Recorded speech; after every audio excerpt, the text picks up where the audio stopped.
Good morning. 8:31. We're going to wait just another minute here and then we'll get started.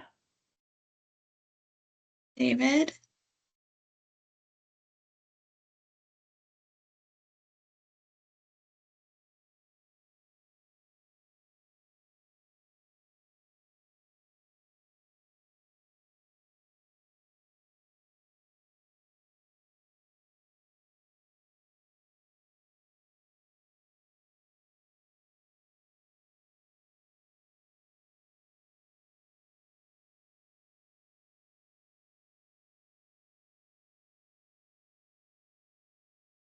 Let's see, based on my quick review, I think we still might be waiting for two more folks. So we're going to give it another minute.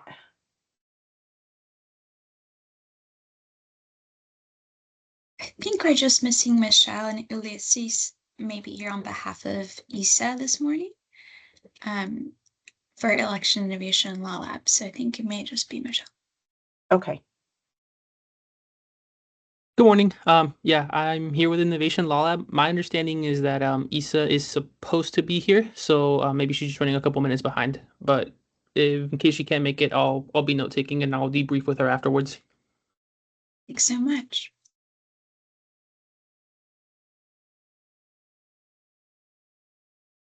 Thanks, everyone. I'm going to give it just another few seconds and then we will get started.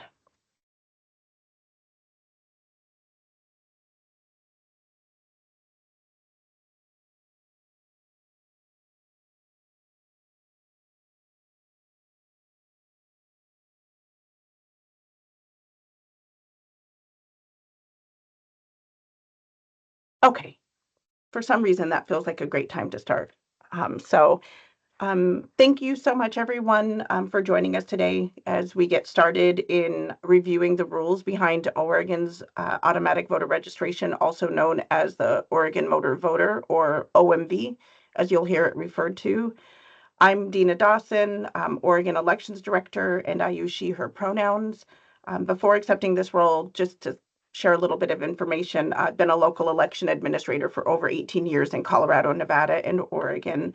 So I bring a lot of election administration and voter registration experience to the table. Before we jump into introductions, I just want to let everyone know that this is being live streamed. And I want to take a minute to share how we've structured this Rules Advisory Committee process. We've broken the current OMV rules into 4 key sections, and we've mapped out a schedule that highlights when each section will be discussed. Some topics may spark more conversation than others, so we've built in time and flexibility to accommodate that structure.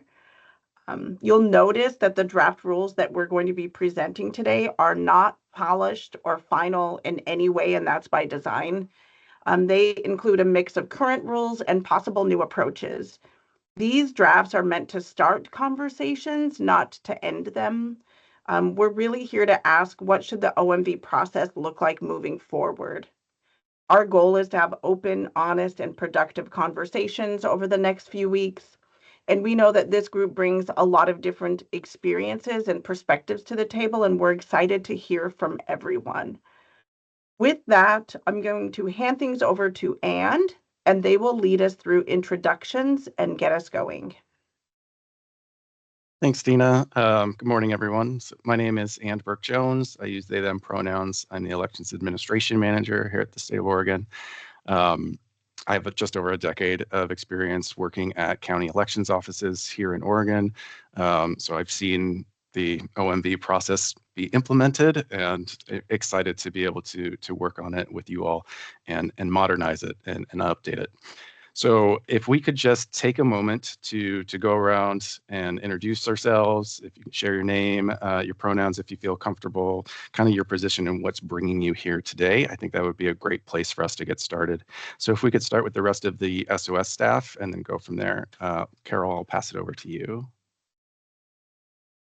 Thank you. And my name is Carol Moreno. I am a part of our government relations team, and I joined the Secretary of State's office in late April. And what brought me here was that I was working on elections administration and advocacy in North Carolina prior to this. And I really enjoy working with election teams, election administrators, want to be supportive where I can. So I'll pass it off to, let me see who else from our team. Let's do Shayna Rogers. Good morning, everyone. My name is Shayna Rogers. I use she, her pronouns, and I am the Secretary's General Counsel.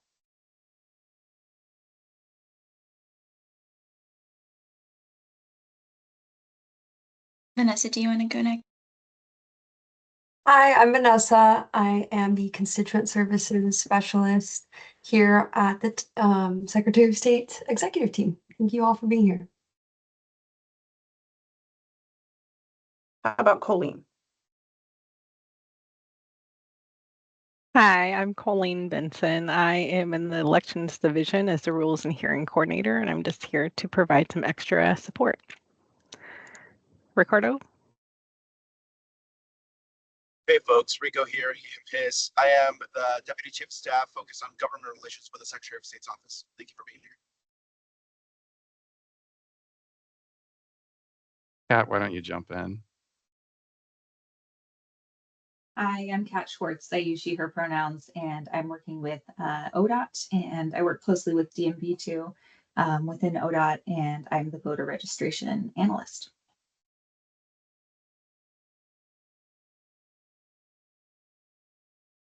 All right, let's go Michelle, Tracy, and then David and Ulysses, it looks like. Hi, sorry. Good morning. I'm Michelle Godin. I work for DMV. I am also here as the representative for the union, SEIU 503. I am the president of the sublocal 735 for DMV. Oh, she, her.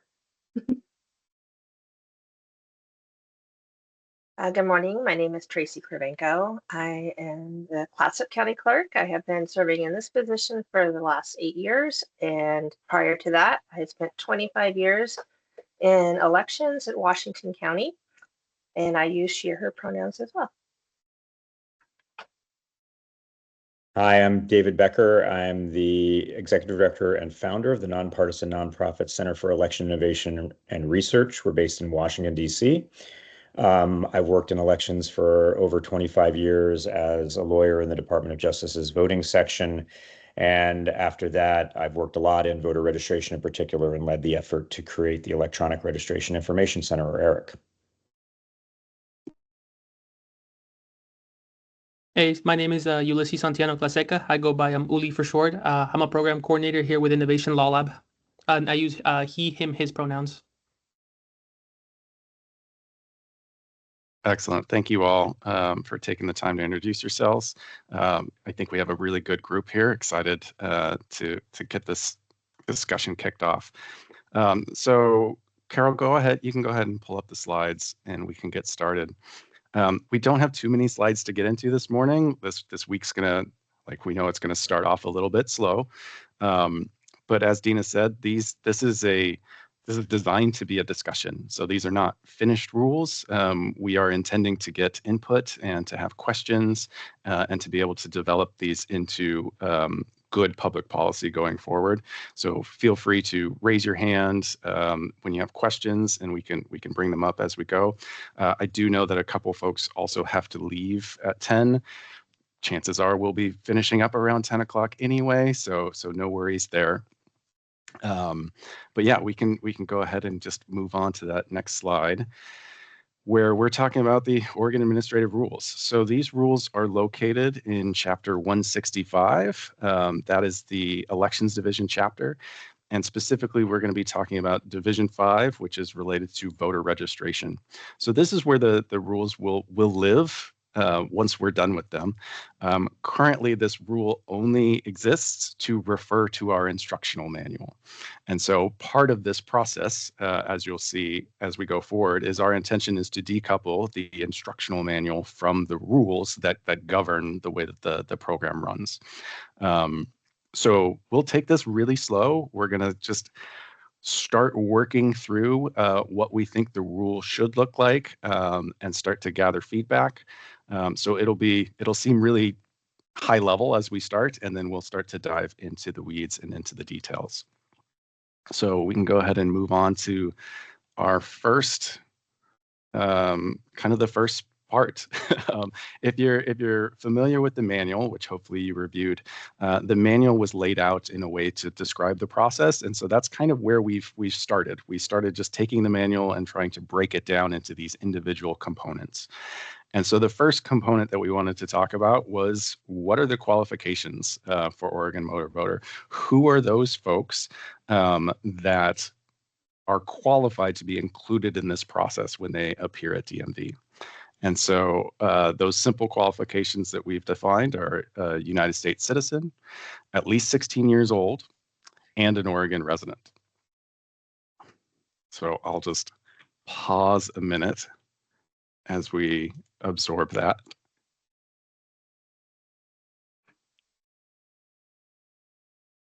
So the manual currently expands on this just a little bit, but as I said, we're trying to get these into a format for administrative rules.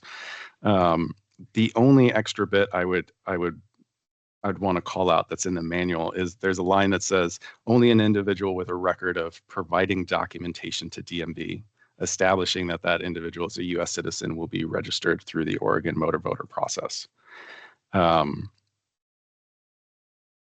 We can always try to include that rule in this qualification, but I think the intention was that we were going to add those type of qualifiers to the other pieces, I guess, to the like what a covered transaction looks like with DMV. But currently, these are the only 3 items that are called out as criteria that qualify an individual for registration through the Oregon Motor Voter process. Any questions, any comments, any feedback while we get started? It's pretty straightforward. And I think the one thing that I would like to add here too is that there's a subtle change additionally where the title here is voter registration covered during covered transactions at DMV. The manual currently has uses the term qualified transactions.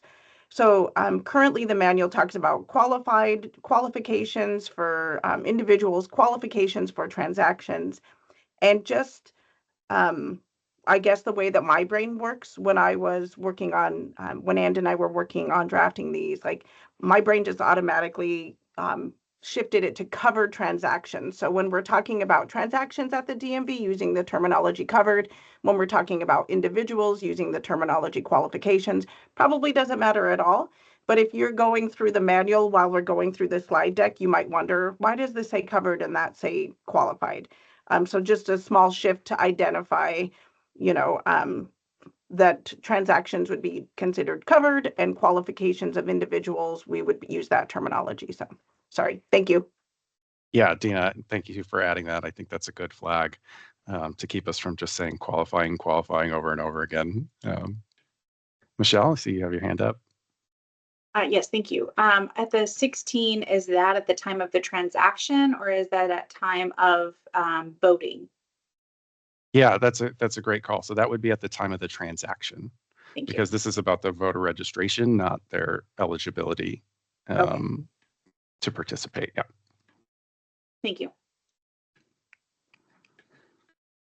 So Michelle, since we're promulgating rules, I mean, it's up to us to say, here are the rules. Since we're decoupling the rules from the manual is meant to be more instructional. So we could throw into the manual at the time of the transaction if we really want the manual to be like an instructional document that's used either for staff or for the public. So I love that question because I'm a person that likes to have all of the questions answered on paper so I don't have to ask it. So I think that that's a really good flag too. And as we're working together through this group, we make the determination, should that be in rule or can that be in the instruction manual? Gotcha. Yeah, it's just a question that I get a lot when, we're getting people their permits for the first time and they just turned 16. I'm like, would you like to be a registered voter? And their mom is like, hold on, what's going on? They're not 18. And I'm like, they can go ahead and get registered now. They don't have to, it doesn't mean that they get to vote this next time or whatever, right? They have to still wait till they're 18, but just have to have that conversation. So. And I'd just add really quickly, if I get, nationally, that's often referred to as pre-registration. And it might, I don't know if that's how Oregon, I believe in Washington State, they call it pre-registration. So there might be some clarification that can be offered there to differentiate between the time of the transaction and so the 16 and 17-year-olds would be effectively pre-registered unless they're 18 at the next election. That's a great flag.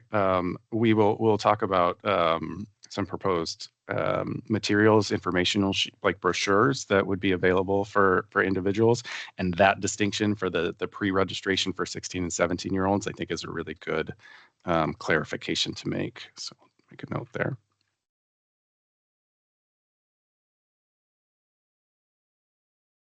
Anything else on qualifications before we move on to covered transactions? All right. Michelle. Sorry, on the Oregon residents, is that also domiciled in? Thank you. Yes, so that is intended to be their residence address. But I'm trying to think of the homeless community as well that don't have a residence, they're domiciled. Or yeah, so we do have provisions in Oregon law that allow folks that are experiencing homelessness to register to vote as long as they can describe the physical location that they're residing in. So this might be another place where we can add that additional information that would be available at DMV to help clarify for those particular situations. Thank you. Yeah, thank you.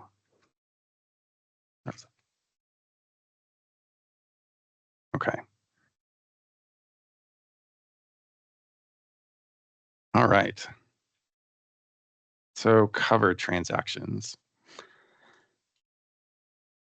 So defining covered transaction at DMV, the process would begin when a qualified individual takes one of the following actions: applying for an original driver's license permit or ID card, renewing a driver's license permit or ID card, or applying for a replacement. Those would be the only three that we're identifying as covered transactions at DMV. Any thoughts? This is a fairly narrow scope.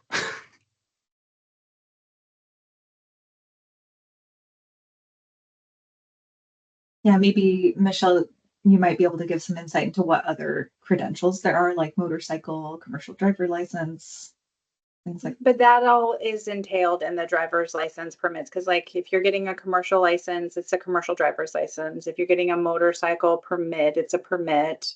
And then you have your identification card, whether that is, real ID or not. So I think that covers it. It was more on the question of the residential, right? Because we will be issuing driver's license IDs and permits for people that have domicile, so they don't really physically have a residential address, but so that's why I wanted that clarification before moving on to this one. Thank you. Tracy? Yeah, is just one question of clarification. Is this while the person is at DMV, not doing transactions online, correct? We are just discussing face-to-face transactions. Yeah, this was just covered transactions at DMV. Okay, thank you. Yeah. David? So first of all, I think this is a very good list, and I think it's appropriately narrow and well-defined, excluding things like vehicle registrations. A question I have is, how does this apply to existing registrations and updating information in the voter file? Is that automatic without any need for the voter to do anything? And if so, is it already the case, and I'm sorry if I should know this already, that any vehicle registration transactions are expressly excluded from that process? And I asked that because there was a state that had a problem like that in the past that I dealt with. It was not Oregon. Yeah, those are great questions. So we will touch on registration updates a little bit later, but yes, these folks would be included as covered transactions, so they would be included in the Oregon motor voter process, whether they were registered previously or not. Because currently at this point at DMV is not checking the voter registration logs. They're not comparing the individual appearing in front of them to the registration records. So as long as they meet the qualifications and they're doing one of these covered interactions, whether they were registered or not, they would be included in the Oregon motor voter process.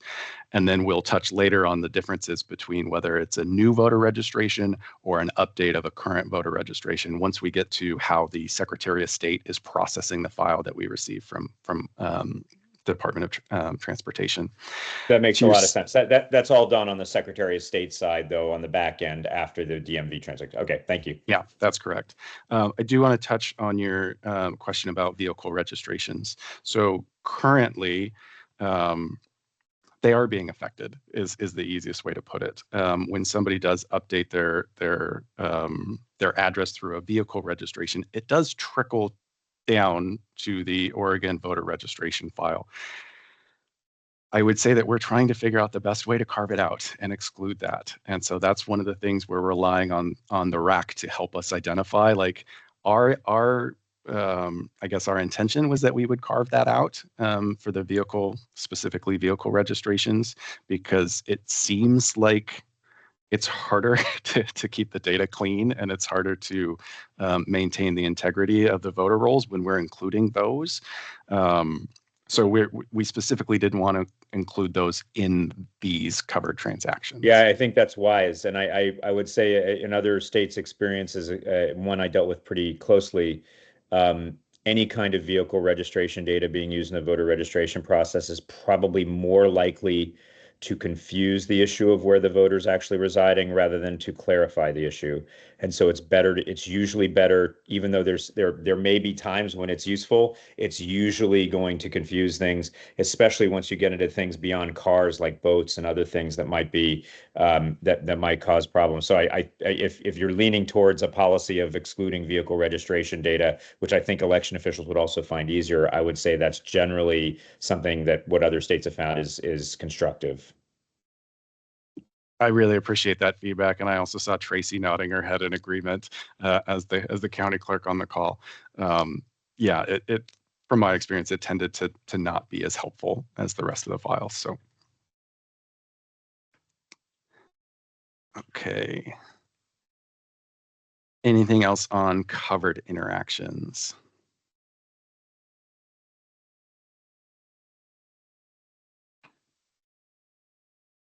All right, we can move on to specific exclusions. So individuals excluded from the automatic voter registration process at DMV, specifically calling out individuals who do not meet the qualifications stated above, participants in the Department of Justice's address confidentiality program, individuals and family members with a current DMV safety exemption, law enforcement officials who specifically are getting a fictitious credential. That's the administrative rule that we're calling out right there. So it's the fictitious credentials issued to law enforcement officers.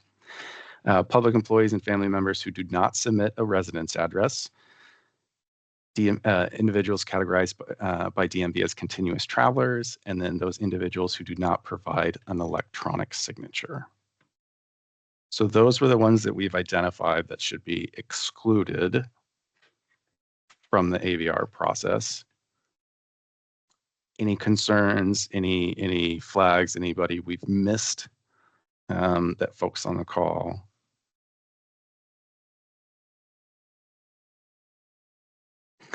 And if you've read the manual, you'll notice that these are the exact ones that were listed in the manual. So this has just been carried over with carried over from the previous manual.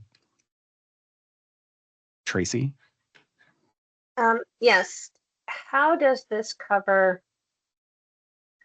like our candidates or our position holders, specifically representatives or senators that are in address confidentiality, but they're not in the ACP program? They just have asked us for confidential. I know that that has happened before when they get notified that they're not registered, but they are because we don't have them available to the public. That's a good question. So we currently do not have them listed here as individuals excluded. We could add them. There's another category of folks that I would ask about would be those individuals who, well, actually, I think I might have answered my own question while I was thinking through this. DMV does not have the list of candidates that have a residence exemption on file. So because DMV is not comparing the voter registration rolls to these individuals at the time that they're at DMV, we're not identifying those that are being excluded at that point. When we get to the Secretary of State's file processing, that might be a really good point to talk about how are we treating the data for those individuals who are currently registered to vote but have a personal safety residence exemption for their release. That wouldn't just be candidates. It could also be election workers. It could also be individuals who have filed the SEL 550 form to request their address is limited from public disclosure. So all of that to say, I think later in the process would be where we would filter out those folks that have those exemptions on their registration file. But this would be, who are the ones that DMV should be filtering out of the file before they send it to us? I think is the better way to look at this particular list. And I wonder, for this very bottom bullet point, individuals who do not provide an electronic signature, who are those individuals? What are those scenarios? When would a person at the DMV doing one of the covered transactions not provide a signature? That seems broad. So it would be helpful to understand, maybe are there specific individuals, or is there a technology issue that should be addressed, because these folks really should be. Anyway, just thought let's talk that through a little bit. Yeah, thanks, Dina, for bringing that up. Michelle, I see you have your hand up. I think you're going to have some Yeah. context for us. Yeah, so not providing the electronic signature could be that they skip that part. Is like my first instinct is that they said no, that they didn't want to, and we just skip that piece that they don't sign. The other is if they are renewing or replacing it via mail. So there's an application that they can fill out and mail in, or they can go online and they can do a replacement online. They're not adding a signature. But physically at the DMV for purposes of the voter registration, we collect majority of them will have an electronic signature. There's only a few instances where they physically can't sign, so we have another form for them to fill. So we don't produce an electronic signature. We take in a piece of paper, but it's like extremely rare, but it does happen. That's an interesting thought. I know that we have in the manual, we call out signatures from guardians that are provided for another individual, where before we were not excluding them specifically, but I think that that might fall under this same category, is they're not providing their own signature. Yeah. So Yeah, maybe like a power of attorney or a guardian, for sure. yeah, and those signatures aren't acceptable for voter registration purposes in the state of Oregon. So maybe as a change, we could be individuals who do not provide their own signature might exclude those folks. Because if those records get through our processing and they get to the county clerk's offices, the clerks can't register them with somebody else's signature. They would have to be reaching out to the individual, asking for a new signature, which is kind of defeating the purpose of the automatic voter registration. So, yeah, the other piece to that is, how would we be able to tell that, right? Like, that would be somebody's taking their eyes after the transaction and looking at every signature to make sure this name signed was by the person. So then my thoughts go to, how would I, as a DMV employee at the field, mark that is being done by a power of attorney or a guardian, so that would be easily pulled out of the file.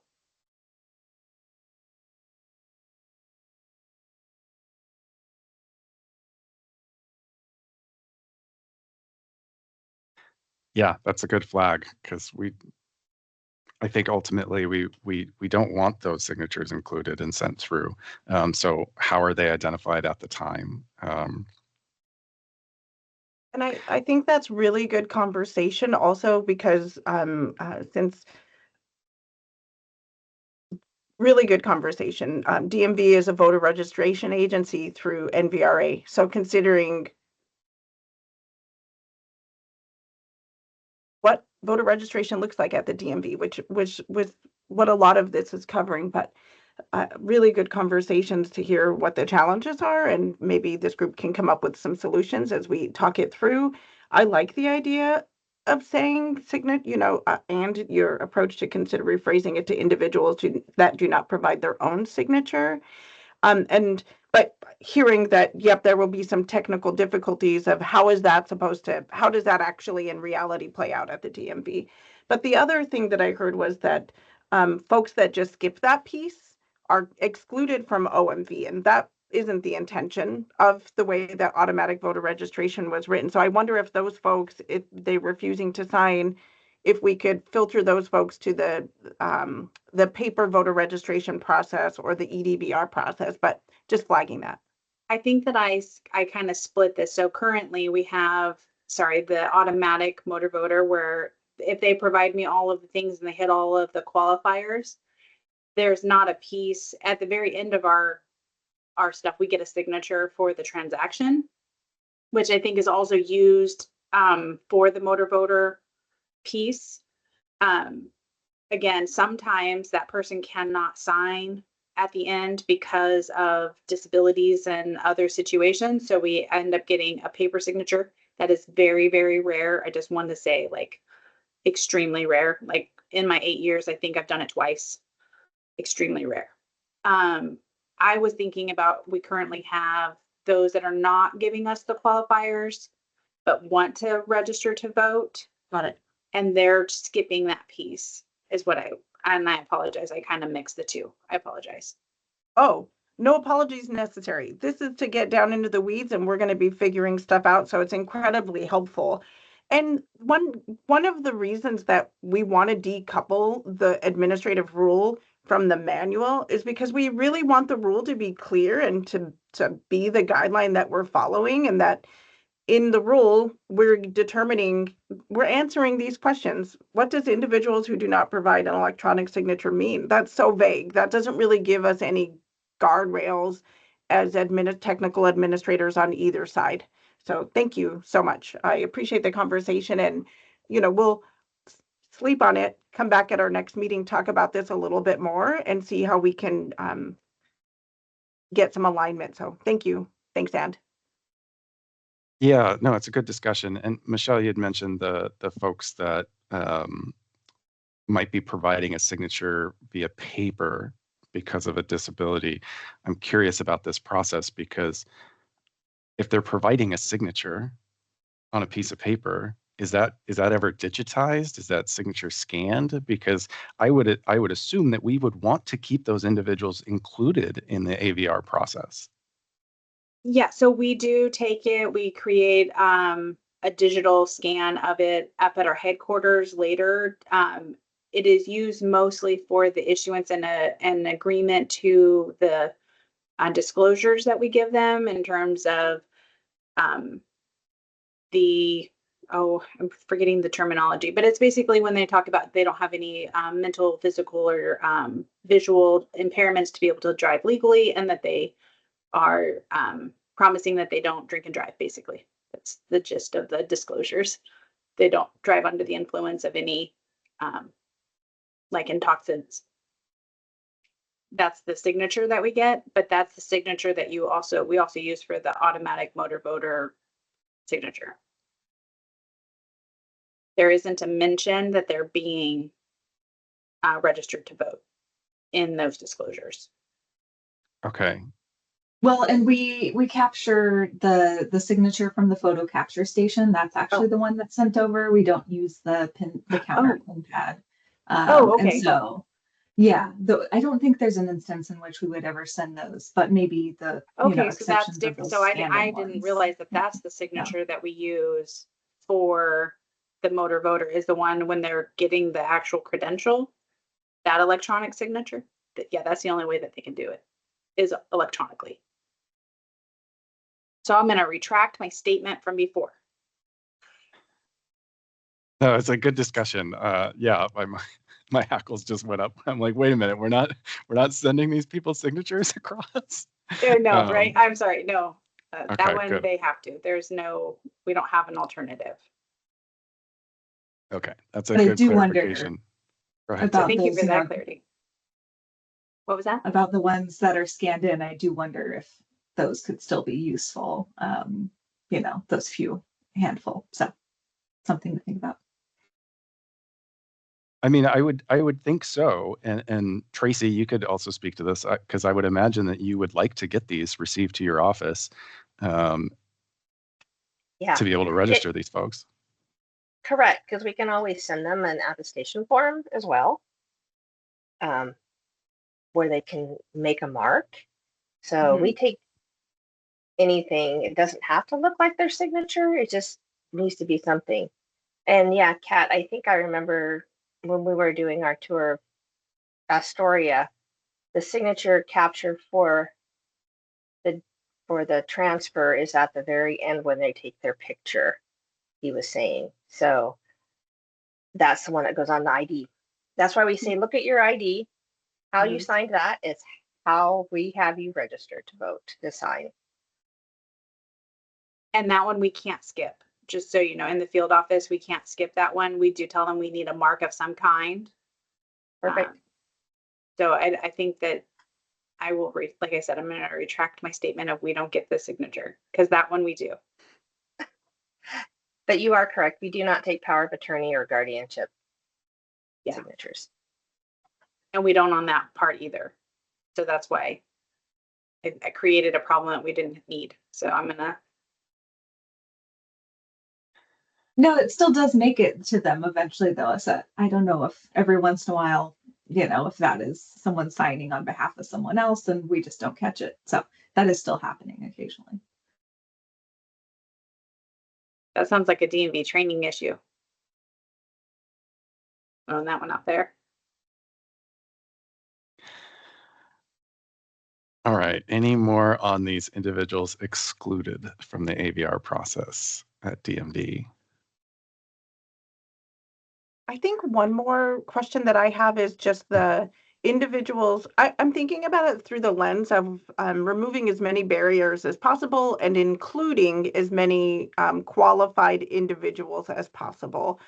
So the individuals categorized by DMV as continuous travelers sounds a bit broad also.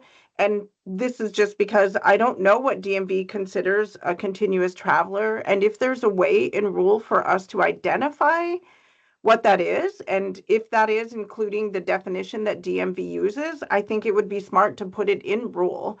I don't know, like thinking about why wasn't, from the lens of in the future if somebody was auditing the files and say, why wasn't this person included in the AVR file transfer? Oh, because they were a continuous traveler. Well, what are the criteria to meet to be considered a continuous traveler? Oh, it's A, B, C, and D. Well, they don't meet that criteria. Or, oh, they do. I get it now. So anyway, thinking about as being specific as possible, does the term or the definition or the criteria associated with continuous travelers at DMV change? Or do we have a specific criteria that we could include here? You know, Yeah, go I'm ahead, not Michelle. raising my hand. I'm sorry, and I'm just talking. So thank you. Go ahead, Michelle, because I think that there is a defined term.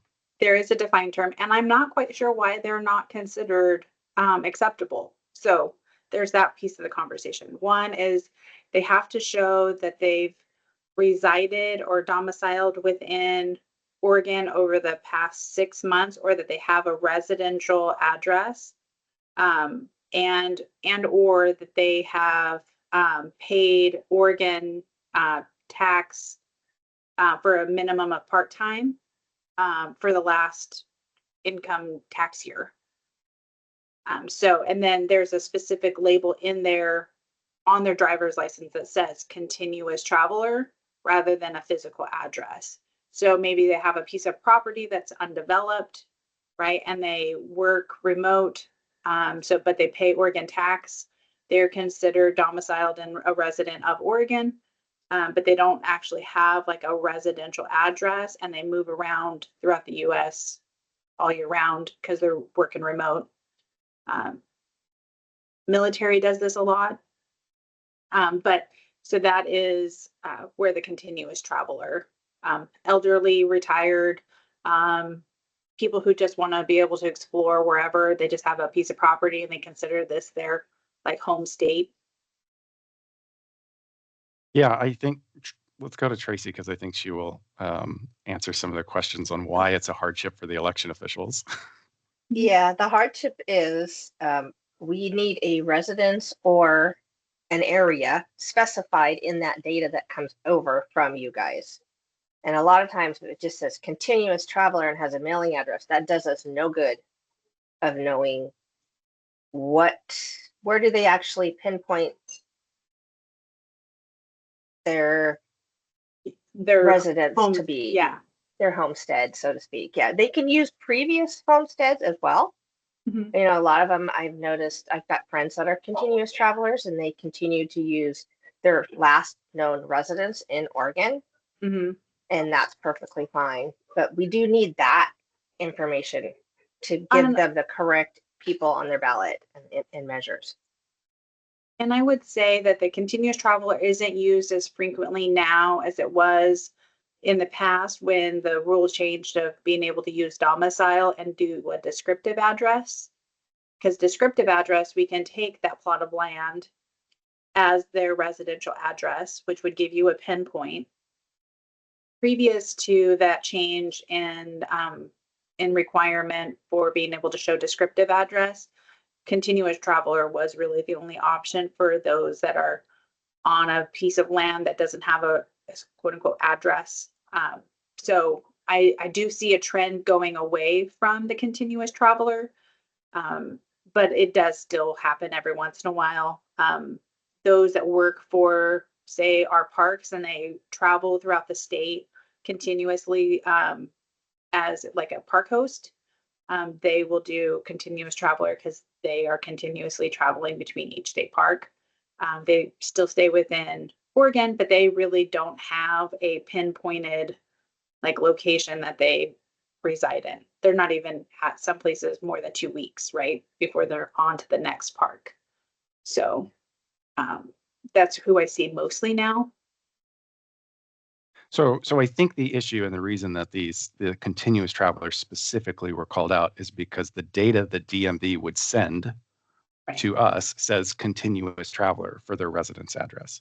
And like Tracy said, when election officials see that as a registration update, they would have to inactivate that voter and say, no, where do you live?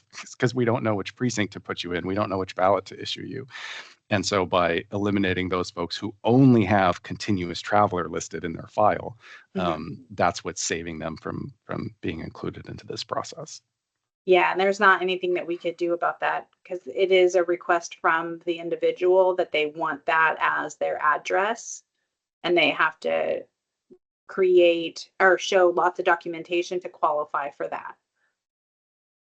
So, and just to go back to something that Tracy touched on, so if somebody's using a previously established address, that they're welcome to do that at DMV, and then that previously established address is the information that's being transferred from DMV, right? So we're really only talking about those folks who aren't sending us a physical description of where they live, or that's not maintained on their file. That's correct for these continuous travelers. Yeah. Okay. Kat, did you have something to add to that? No, I was just curious if there was a way, because I was like, maybe we're collecting address information anyway. And so maybe that's just a data thing that we could fix so that we are sending an address to you all. But sounds like not. Sounds like for some of those that want to be continuous traveler, they don't have the residence address. So that was just something I was thinking about maybe we could solve, but good to know it's happening less. I mean, that's a good question. And going to like Dina's comment that we want this to be an inclusive process. And so like if the information is there, then we would absolutely want to include it. But if it's not available, then I think that would make sense why we're excluding these folks. Dina, did you have something? Yeah, I mean, I really appreciate the discussion. I think we're landing at the same exact place. And if this, then that, and if the information is available, then we would like it. But is there a technology solution for that? Does that fit into the process? And does that become part of the process? And then the other question is just to circle back to the very beginning of, and I'm curious to see what RAC members think, like under individuals categorized by DMV as continuous travelers, shall we have a subsection that defines continuous travelers? And then if and when that changes in the future, we would have to go back and change the rules. So I'm hoping that folks use that lens as we go through this process of what should be in rules and what should be in the instructional manual. So thank you.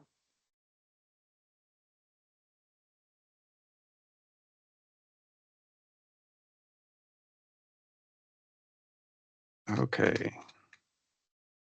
And again, just a reminder, like we know this is the first week, this is the first time we're going through this information. We have 3 weeks set aside to cover this section. So we're going over this week. Next week, we'll have more information. We'll have a demo, and then we'll get more discussion on this. So please keep asking these questions as they come up, because again, like Dina said, the intention is to do this the right way, and we want to try to address any of these blind spots that we may have. Okay, so let's move on to the next slide.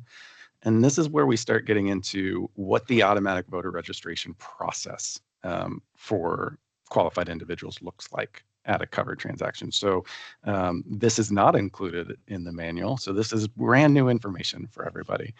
And as we get through this, you'll see that the intention, for the most part, is to provide information to those individuals. So during a covered transaction, DMV technicians will inform qualified individuals that their information will be sent to the Secretary of State for voter registration.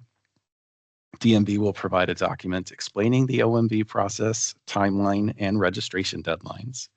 The Secretary of State will review and update the OMB explainer document annually, no later than November 30th. DMV shall ensure the approved document is presented to qualified OMB registrants. And if a transaction occurs within 30 days of a registration deadline, DMV must offer electronic or paper registration. There's a little bit more in this section, but this is pretty meaty, I think. So let's just pause on this slide and get any initial thoughts, because this is new information. This would be kind of new additions to the process. So we're asking that DMV technicians inform qualified individuals that they will be included in voter registration. And there is a document presented available at DMV that has been essentially produced and updated by the Secretary of State's office that will also be available for these registrants. Thoughts, issues? Michelle. And I was going to sit back and just kind of absorb all of this. Sorry. So the information that's provided to the individual about their information being sent to Secretary of State, is that something that can be done as part of our electronic statement disclosures that we do at the end of the transaction? Or is this going to be like a printed out document that we're handing them?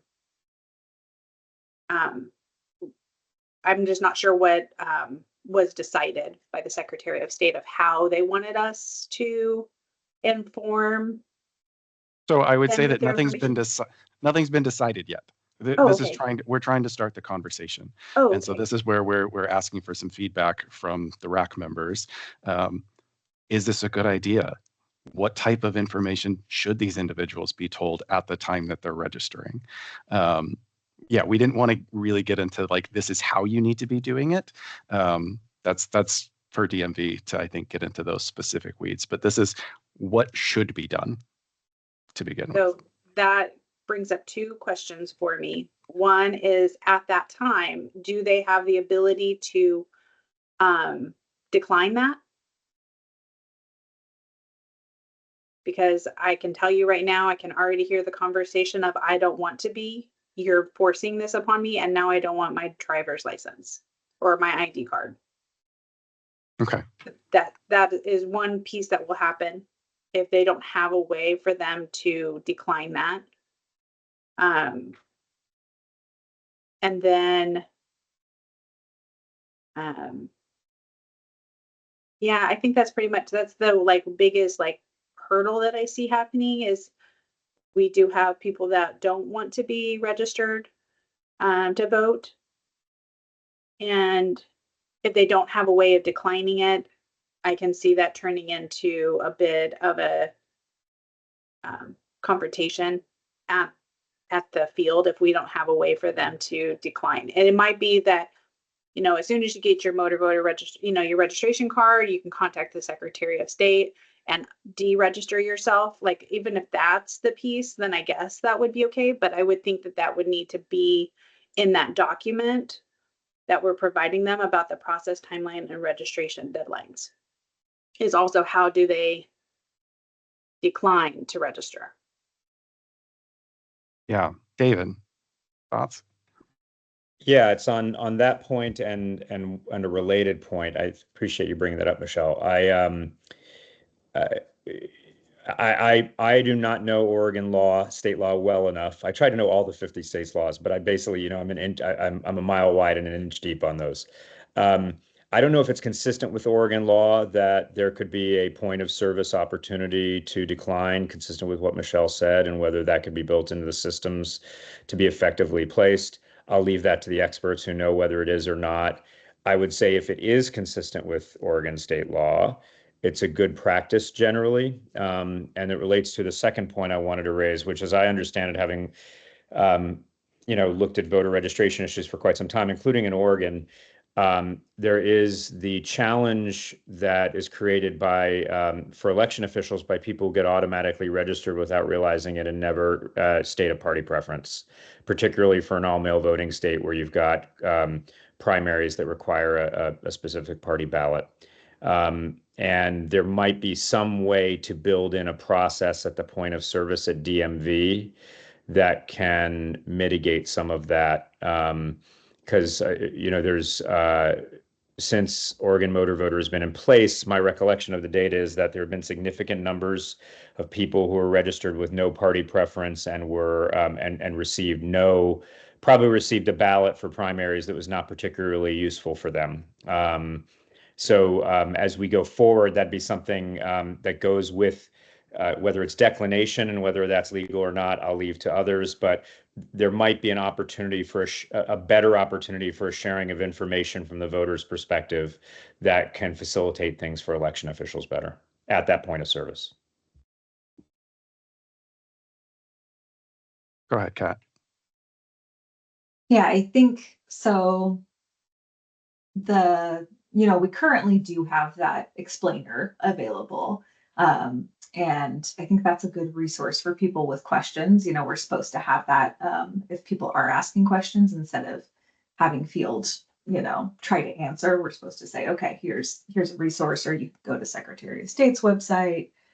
And so I think the verbal part is the piece that would maybe cause more like problems or discussion or make that transaction really long. Whereas I think something in writing would be fairly straightforward. And if they say, how do I opt out? Well, we have the explainer for you. You can see that you can opt out when you get the mailer. I think those FAQs will be answered by that. And so I would be in favor of leaning towards something written that they have, that then the TSR, the field staff, isn't trying to explain and go back and forth and answer questions they maybe aren't qualified to answer.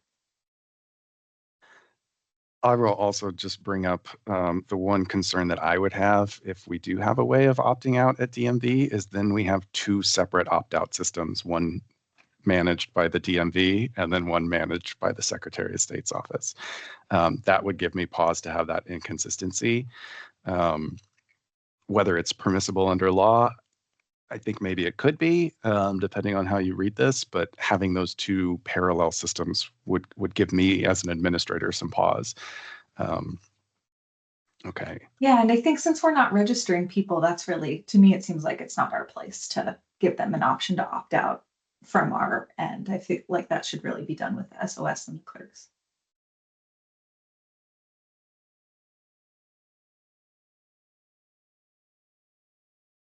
David, go ahead. I mean, I'll just add, this is fortunately, whichever you all decide is the way to go for Oregon, you're not going to be reinventing the wheel.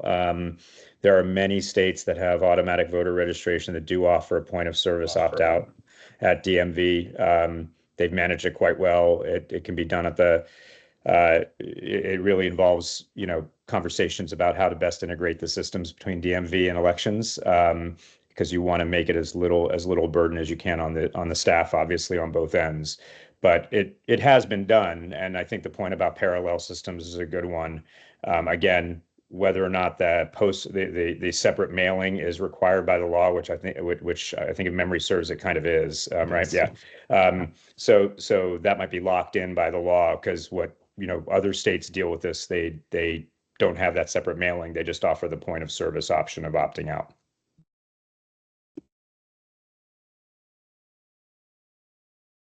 I just wanted to jump into that. Being an election administrator in 2 other states that have also automatic voter registration, one with an opt-out and the other with an opt-in. Oregon is an opt-out state. You are automatically registered to vote, and then you have the opportunity to opt out later. And I dropped the ORS in the chat that says we have automatic voter registration. The data is transferred to the state. The state manages that opt-out period. And so there would be no opportunity for a person to decline at the DMV currently unless the law was changed. And as a person that moved back to Oregon a couple of years ago and got my driver's license and an election official, I had no idea I was being registered to vote. I went through the DMV. It's meant to be by design. Currently the design is you're just registered to vote if you do a covered transaction. And this discussion here is maybe we should consider changing that. Should people be notified that they're being registered to vote? Probably so. I mean, that's the way that I'm leaning. And then having that handout and having the DMV technicians have the opportunity to say, unfortunately, we can't, we don't have the opportunity to not register you to vote today, but here are your options in that handout, unless we change the law. If we change the law and it becomes an opt-out opportunity for individuals at the DMV, that changes. David. Yeah, I do not, I don't know if it's within the boundaries of our mandate here to be discussing what the law should be or shouldn't be. And I totally respect that. But to your point, Dina, there is a policy consideration about the difference between the records that a citizen conducts with a DMV, which are highly protected from disclosure by federal and almost always state law, and a transaction with elections, which in every state I know of, there is a portion of the record that is made public. And whether or not there should be an element of consent that goes along with that, whether it be opt-out or opt-in, I often think is often a red herring. I mean, I think there are ways to do it effectively, consistent with your population, however you want to do it. And I'll also say, for those,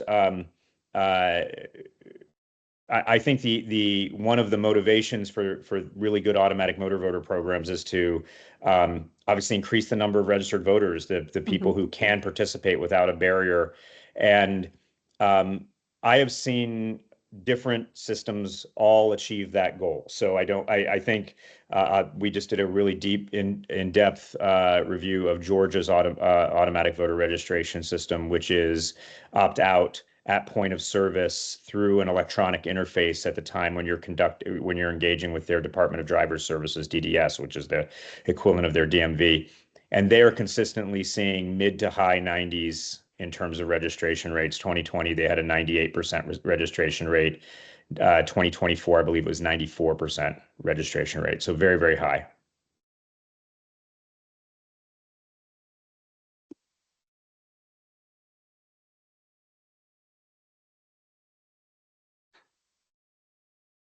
Go ahead, Michelle. So I did want to mention, there was a point that was made about not having a party selection because the automatic motor voter, we don't give them an option, right? So they're all coming through as unaffiliated, and then later when they get the Secretary of State, that's when they make their affiliation. Our population is kind of lazy, and they're like, that's another piece of paper I don't want to do. So when I will say, currently, those that are not giving us the qualifiers, not giving us the citizen paperwork, they have the option of registering to vote. And at that point, they get to make their selection. And then later, the Secretary of State follows up to make sure that that individual submits their birth certificate or qualifier information. And I think that they get a little better response that direction. And you get the participation of which party you want to be affiliated with. I don't know if that's an option to add as part of the automatic, since we're already having to tell them that they're being automatically voted or registered. They can make their selection at that point of their party. So are you referring to the EDVR process, the electronic voter registration process that you have? Yeah, so I think that's what it's called. So right now we have essentially a tale of two worlds, right? So somebody who gives us all the qualifier information, they get signed up automatically. There's no conversation that's happening. Then we have people that are bringing their driver's license from out of state and the proof of address. At the very end of the transaction, we ask, do you want to register to vote? They say yes. We essentially are sending them the electronic voter registration with where they affiliate themselves and they sign. And then later, Secretary of State follows up needing that proof of qualifier. So I'm wondering if adding that piece where they're actually making their designation at the time of transaction might be something to add, since we already have to have the conversation with them of their being registered to vote. Maybe keeping that piece for them might be an option to get better participation. And then maybe there they'd actually be able to opt out technically, because it's your guys' electronic. Isn't that your electronic voter registration that we're giving them? Yeah, so the EDVR process that you're describing, I mean, I'm grateful that you brought it up, because that was also at the last line of this slide that we included, where if a transaction occurs within 30 days of a registration deadline, that DMV must offer essentially the registration at the time of service. So personally, I like the idea of voters who are being like, hey, do you want to register to vote? You can register today. They can just fill out the card that day. That's not automatic voter registration, though.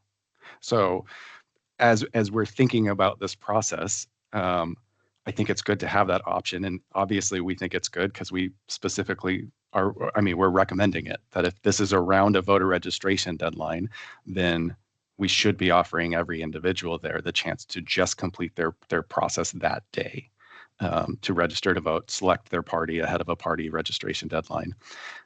So that process does exist currently, but it seems like that the practice at DMV is the only folks that are getting offered this opportunity are those that have presented ambiguous credentials. So they haven't demonstrated that they are qualified. So those are the folks that are being offered this service only currently. Correct. At least at the field office, right? Correct. Yeah. So I think that's a great thing to bring up, because is that something that we offer to everybody now while they're there, to make known that is an option. They can complete that card that day. The county clerk will have that data the next day, and their system will get updated. I think it's a good question to have. David. Yeah, it's a real argument for turning this more from a notification into a conversation, because there is information that, at least from election officials, that they want and need. As long as Oregon remains a closed primary state and an all-male state, I mean, from an election official's perspective, I mean, having unaffiliated voters, especially large numbers of them, is disastrous. And I'm sure, I'm sure you're getting, you get people that are, Tracy, people who are complaining about the primary ballot they get in a big primary. So if there's a way to turn that into more of a conversation, again, being cognizant of the burdens that puts on DMV personnel, and what the systems may have in place, I think that's a really good conversation. You might be aware California and Washington, which have similar all-mail voting systems, don't have this problem because they have top two primaries. So everyone gets the same exact ballot. That would be another way of addressing it, but that also is a law change. So I'm not trying to suggest that in any way. I'm just pointing out that that's why you don't hear this as much from someplace like Washington and Oregon, Washington and California rather, which have similar all-mail systems, similarly have automatic voter registration, but do not have the closed primary problems that Oregon is dealing with.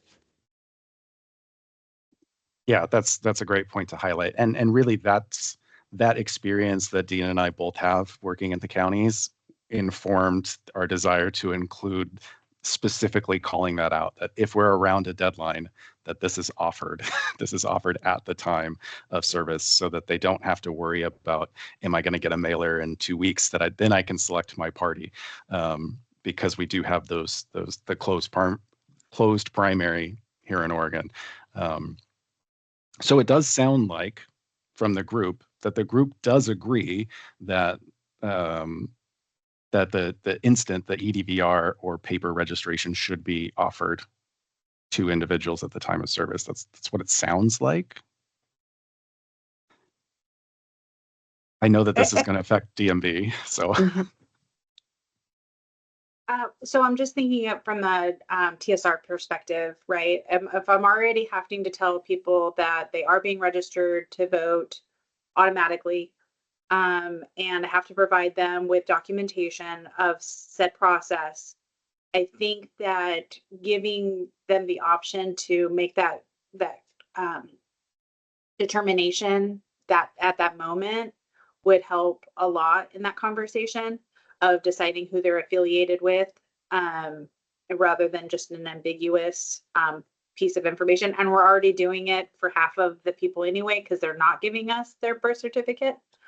So I just think that might help with the conversation with the customers that we're seeing. I don't know, okay. But that's just a personal opinion, I guess. Yeah, and I know that we, at least for the last May election, we started having more consistent communication, because we had heard, people are thinking they're getting registered, but they don't realize there's that 21-day lag ahead of the registration date, things like that. So we started in May, closer to that election, started offering the paper registration forms if people were asking about it. And so there is kind of that informal piece happening where we realize that maybe people want to be registered quicker, but we didn't have that. We don't have it reflected in the EDVR process popping up. So I wonder if there's a way for us to maybe have that as like an optional thing we can click at the end of a transaction, in case people are asking about it. So that's one idea. I know that would take a lot of technical work, but maybe it's a possibility. Yeah, and I guess I would just like to clarify for the folks that don't fully understand the EDVR process, is it's part of the NVRA requirements that a motor vehicle registration agency is providing simultaneous applications for voter registration as well. So for those folks at DMV that are going through that EDVR process, it's transferring their information and pre-populating a digital voter registration card, and then asking them to complete their attestation of qualifications and their party affiliation, and then provide a signature. Did I sum that up well, Kat, Michelle? Okay, great. So it's a simultaneous application. So it's not asking the voter to fill out another form. It's just asking them to complete those unanswered questions that would be on a voter registration card.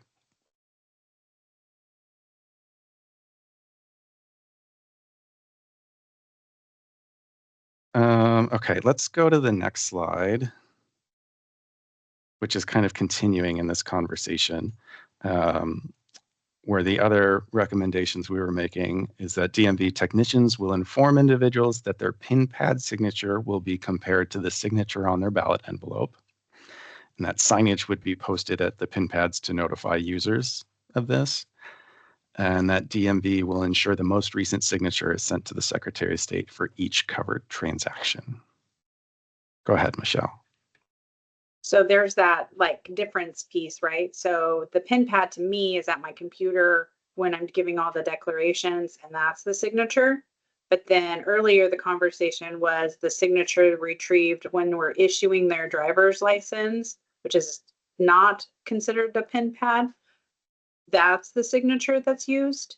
So I think that there's a technical conversation piece that's a little different. Yes, they're both pin pads, but one is considered pin pad and the other one is, we just say, can you just give me your signature to go on your driver's license? So that's a different location. That's a great distinction to make. And I think that the fact that you're collecting multiple signatures on pin pads is part of the issue that we're trying to solve here, with that they don't know when they're providing their voter registration signature. Is individuals aren't sure which, when they're providing their signature, which one is going to be used for comparison's sake. I didn't know which one, right? Yeah. And I do this all day long. So I didn't know that it was the signature at the camera versus the signature at my, where we take in their signature if we're doing that electronic voter registration piece. That signature I know goes with that application. I thought that signature was the one that was going. So that's good to know. Yeah, and actually, let's jump ahead to the next slide because I think it's relevant to this specific conversation that we're having. One of the issues is the signature pin pads have different technical capabilities, technical limitations. And so one of the things that I think we would like to define by rule is what are the minimum standards for collecting these signatures? Because my understanding is we're not collecting the signature from the counter, the EDVR pad, because the resolution is insufficient. And I've seen those signatures. It is insufficient. It's not good enough for the county officials to have. So how do we define what is a minimum requirements for a good electronic signature? And then which signature that's collected from, I don't think is the Secretary of State's business to say which one, but if we can at least identify what the minimum requirements are, this is what we need for a good signature. How does this happen as part of DMV's workflow process? So these numbers were just, again, pulled up as best practices. They're not set in stone by any way, shape, or form, but we just wanted to show that we would like to propose a framework for what those signatures look like, for what the minimum for capturing those. So I think if we go back to the last slide, we can continue this particular conversation.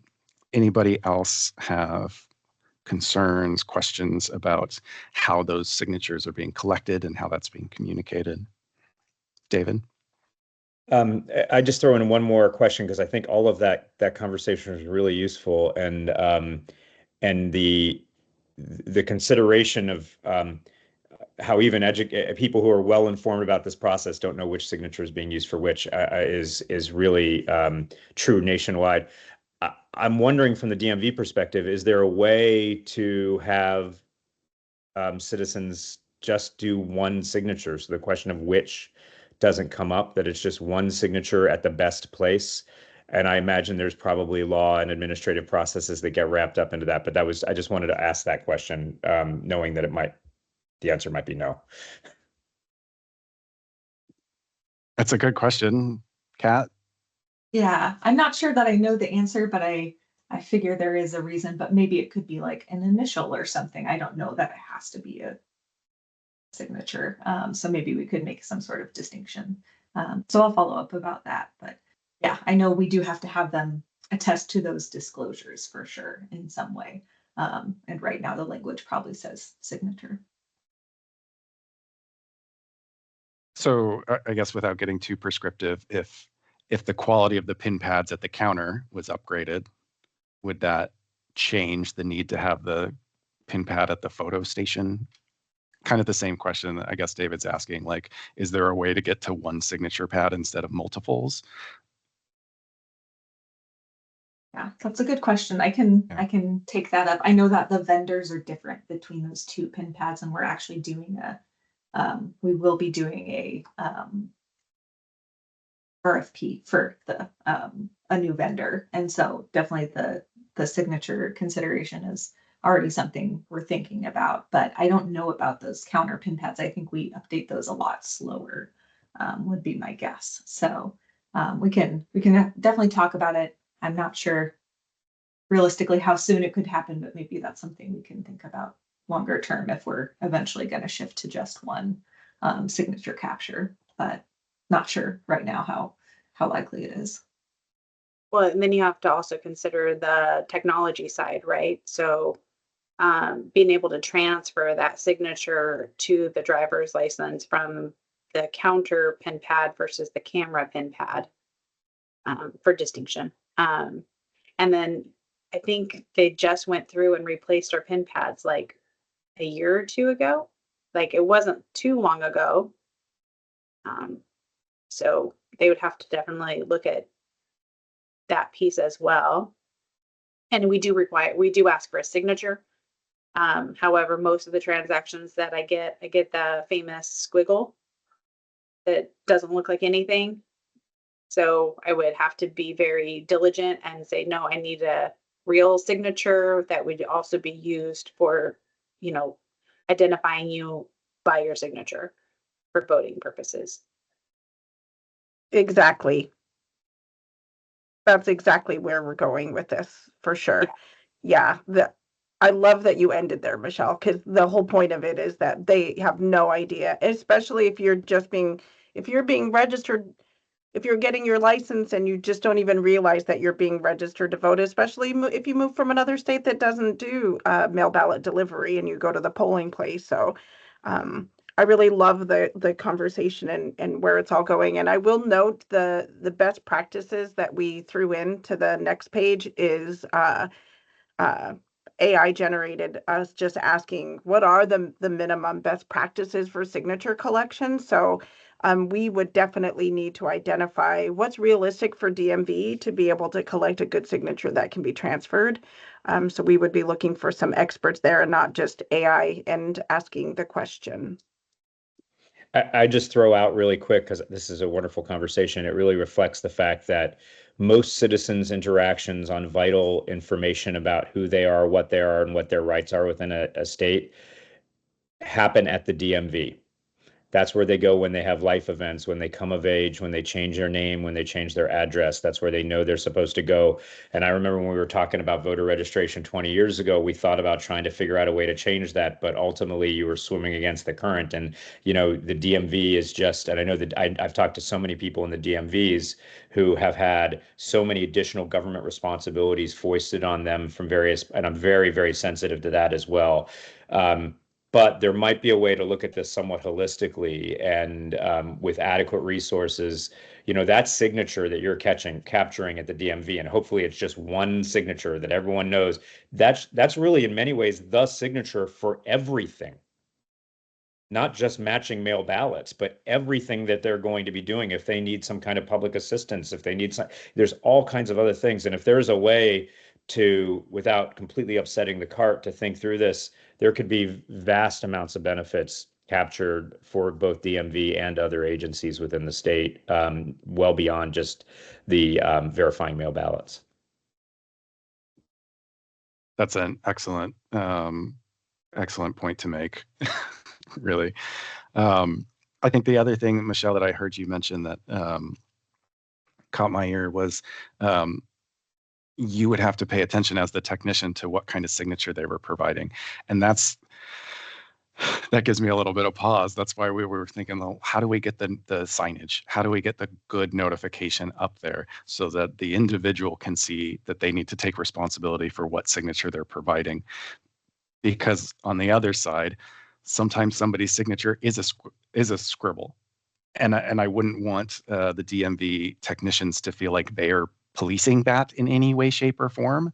And so having that very clear signage, very clear distinction that what they are providing will be used to verify their mail ballot, I think is important. So I just wanted to touch on that because, again, I know that we're asking DMV to do a lot more, and we don't want them to do too much or go beyond the scope.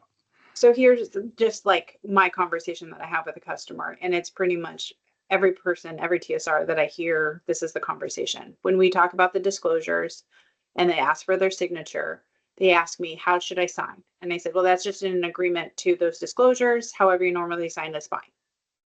When we switch over to the camera and they want to give me that same signature, I'm like, okay, this is the one that's going on your license. And this is what they're going to be using to like check your signature. Like if you're at the bank or something, like anybody that wants to verify your signature, this is what they're going to be using. Sign how you want to sign. Like I'm not going to hear, but the conversation is different in those two locations. I didn't know that the one that I was telling him to give me the better signature was actually for motor voter, which is great. But yeah, there is a difference in conversation. So I would have to switch if we're getting one signature. I would have to switch my conversation of like, this is the signature. Like this is your real signature, not your hurried signature. Which brings me to the last point where it ensures that the recent signature goes to the Secretary of State. That gives me a little bit of pause because there's times where people are coming in and they're frantic because they just had their wallet stolen and they're just trying to get their replacement of their license. So the signature that they give me is a hurried, frantic signature and not their real signature because they're just trying to get through the process. So that sets me a little aback because I'm like, oh, because the cover transactions are also those replacement transactions. Yeah. Go ahead, Am I Tracy. supposed to? Yeah, go ahead. Yeah, I was going to add, Michelle, that it's okay. Yeah. That we have a different signature because we do keep record of each signature that is provided, and they can sign in any of those possibilities. And a lot of times, sometimes if people have the time, they sign nice on their ballot. Election night and they're in a hurry, they do that scribble. So to have both would not hurt us, but they definitely need to realize which one is being used for public disclosure, people to compare signatures with.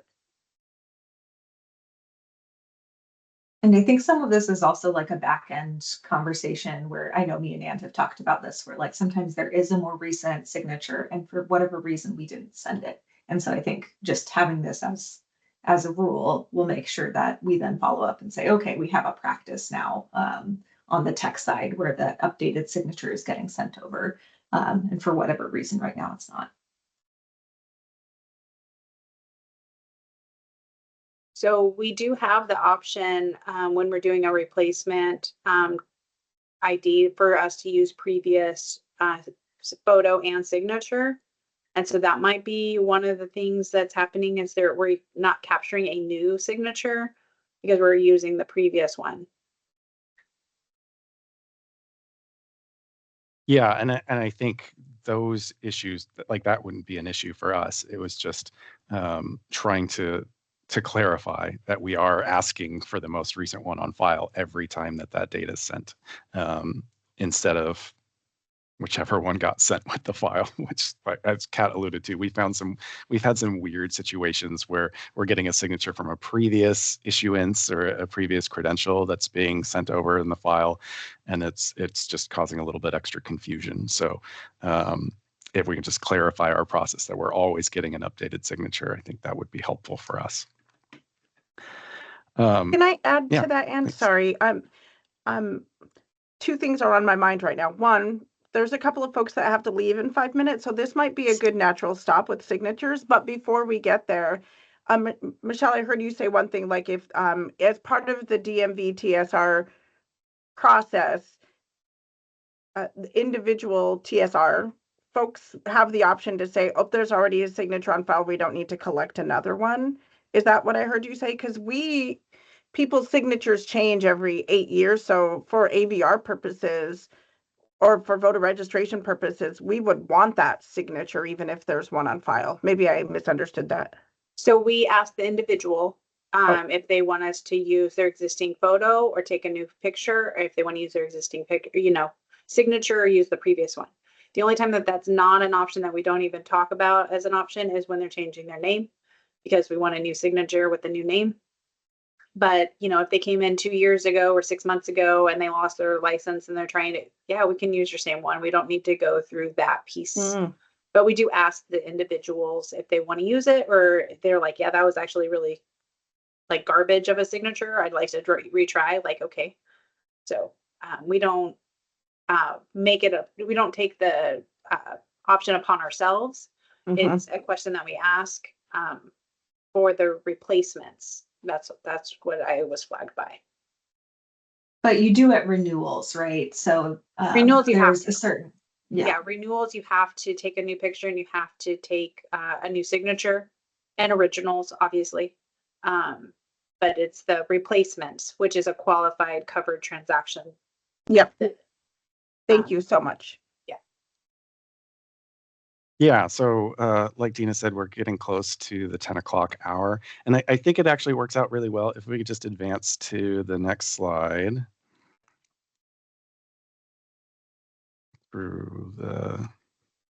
So we'll have there's the signature requirements that we'll still need to define over the next few weeks. But then there's a few other pieces. Carol, can we advance to slide 9? Yeah, so just touching through like these other pieces that we haven't really had full conversations around. This is obviously not, this is just kind of touching base on these, that we'll get into these further as we go on in the next week or so, but we'll need to talk about we can further define that EDVR process and what the DMV's process looks like on their end. We'll cover change of addresses when voters are just changing their addresses and they're not doing the full, I would say the full covered transaction. And then vehicle purchases. We'll want to address how we're carving out, I would say, the transactions that happen during vehicle registrations. So those were things that we had identified that we needed further discussion and to flesh out those processes even more. So not a whole lot to add on that right now, other just sharing that out for future discussion. And I think that would bring us to our last slide, which kind of wraps us up for the week. We will continue to cover this section again for 2 more weeks. And then next week, we also asked DMV for one of their issuance agency analysts to provide a demo of their issuance system, their Oliver system. So you all can see what the process looks like from the counter side at DMV, because I think that will inform some more discussion and some more questions. So we'll have that ready for next week, and then we'll kind of go over all these materials again.